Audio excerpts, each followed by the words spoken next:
laugh. Thank you. I appreciate it. But the fact is, I'm here. Now, tomorrow you'll know that I wasn't kidding, and you'll think I was crazy. But look, I figure it this way. Better to be king for a night than schmuck for a lifetime.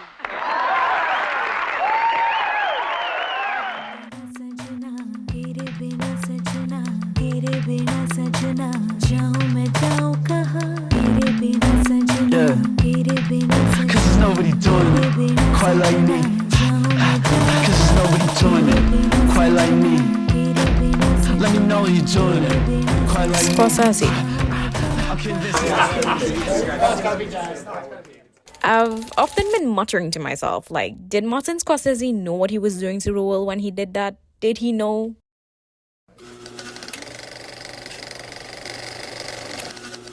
So, I'm 23 years old, finishing my final year of college, uni, and I've been on a Scorsese kick lately.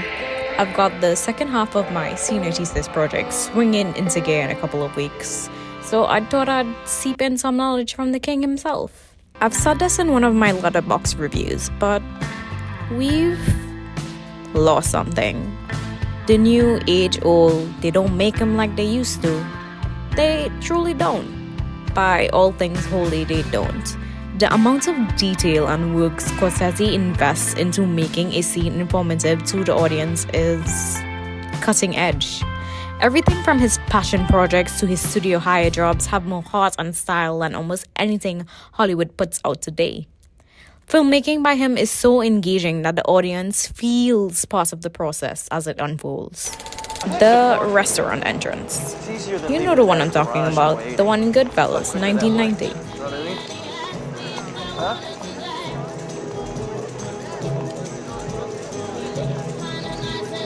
It goes from a dirty alley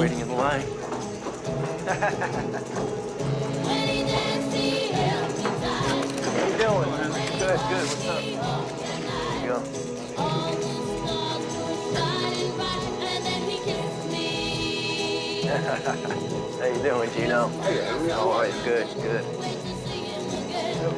good. Every time I come here, every time you two, don't you work?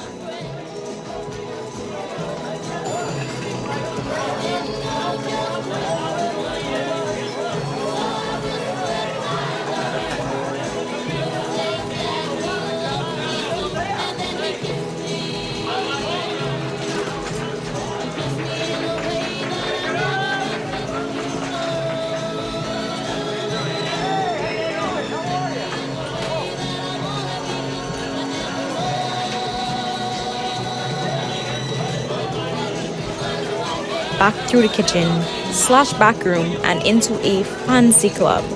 It shows the lead character progressing from the streets and through the life of a working stiff, paying off people as he goes. How you doing? Henry, nice to see you. Yeah, good seeing you. Hi, how are you? Anthony, right in the front. Great, thanks. Anything you need, Henry, just let me know. Hey, how come we can't get... I know you're waiting for a table. I'll be right with you. Have another drink, cuz.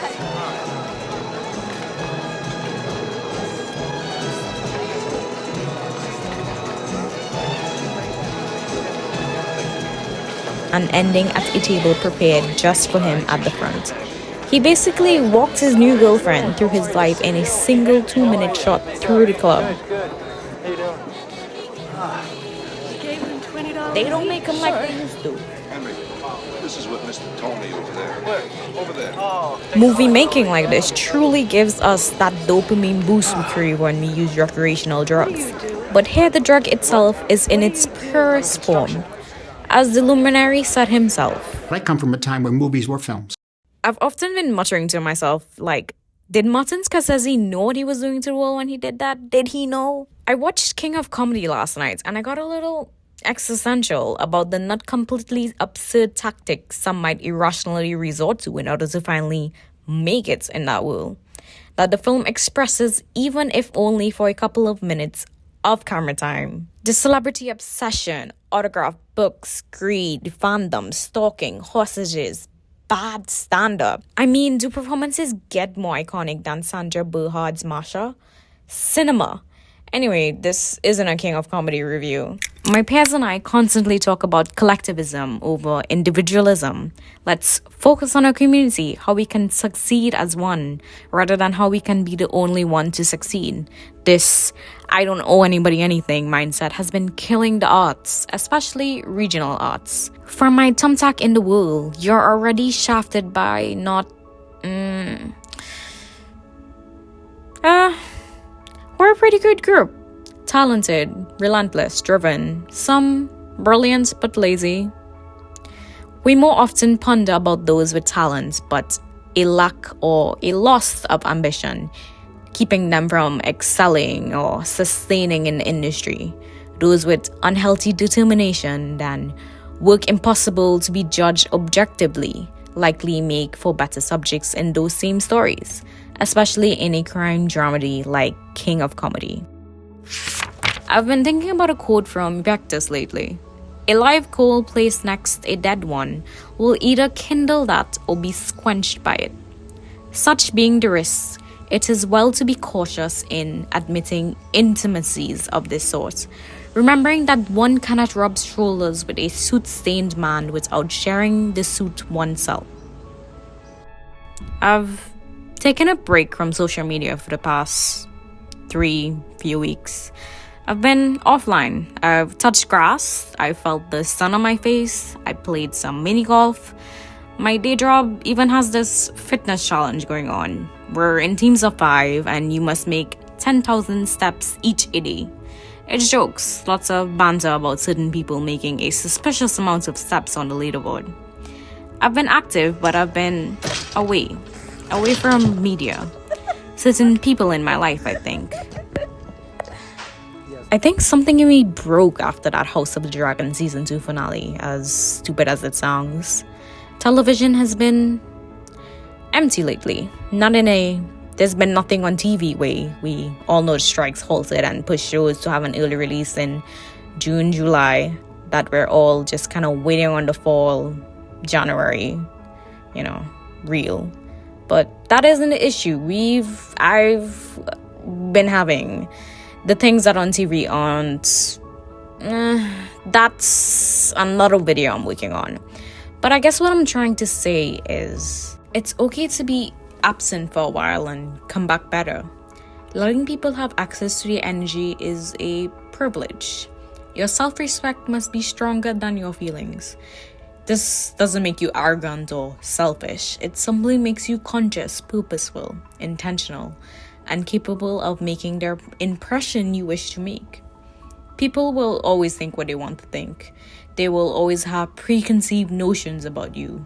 But life goes on. Emotional discipline is a powerful manifesting tool.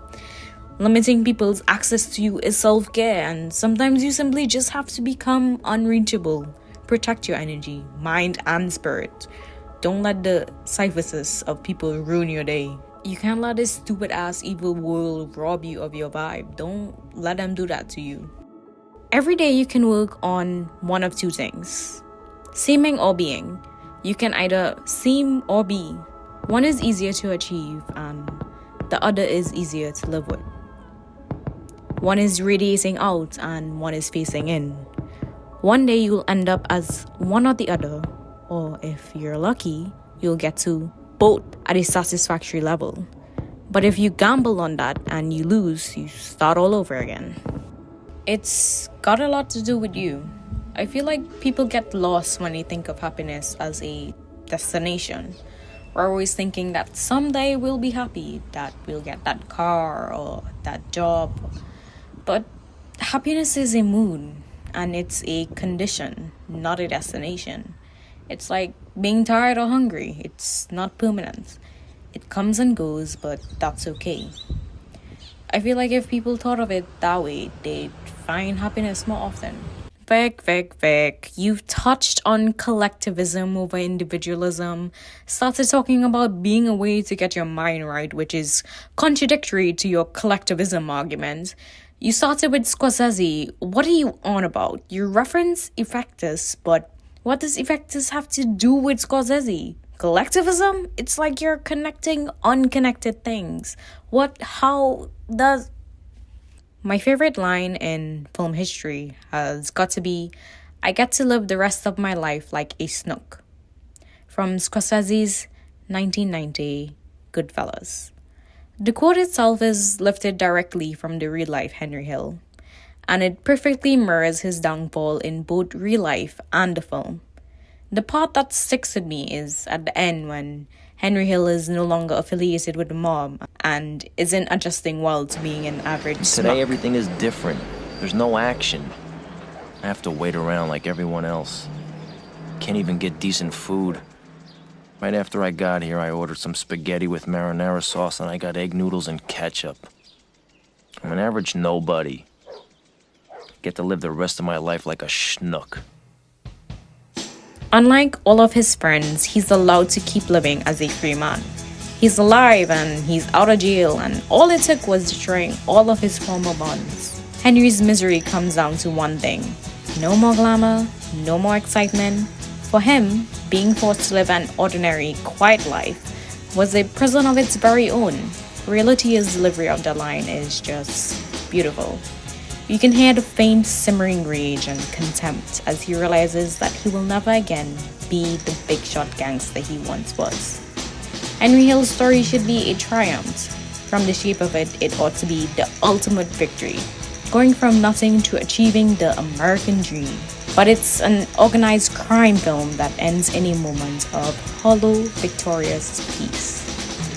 Kindle the coal, be absent for a while, come back better, and take over the world with your peers, because they don't make them like they used to. What are the essentials here? What makes cinema? I think what makes cinema to me, I think ultimately it's something that for some reason stays with you, so that a few years later you can watch it again, or 10 years later you watch it again and it's different. In other words, there's more to learn about yourself or about life.